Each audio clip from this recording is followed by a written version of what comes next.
நம்பினேன் உன்னையே நம்பினேன் ஸ்கந்தகுரோ உன்னையன்று இவ்வுலகில் ஒன்றுமில்லை என்றுணர்ந்தேன்.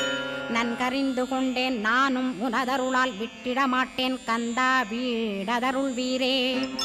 நடுநற்றித்தானத்து நானுனை தியானிப்பேன் பிரம்ம மந்திரத்தை போதித்து வந்திடுவாய். சுழுமுனை மார்க்கமாய் ஜோதியைக் காட்டிடுவாய் சிவயோகியாக எனச் செய்திடும் குருநாதா.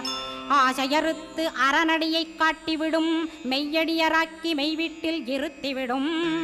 கொங்கு நாட்டிலே கோயில் கொண்ட ஸ்கந்தகுரோ கொல்லிமலை மேலே குமரகுருவானவனே.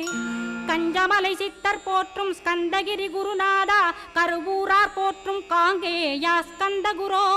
மருதமலை சித்தன் மகிழ்ந்து பணிம் பரமகுரோ சென்னிமலை குமரா சித்தர் கருள்வோனே. சிவவாக்கிய சித்தருளை சிவன்மலையில் போற்றுவரே பழனியில் போகருமே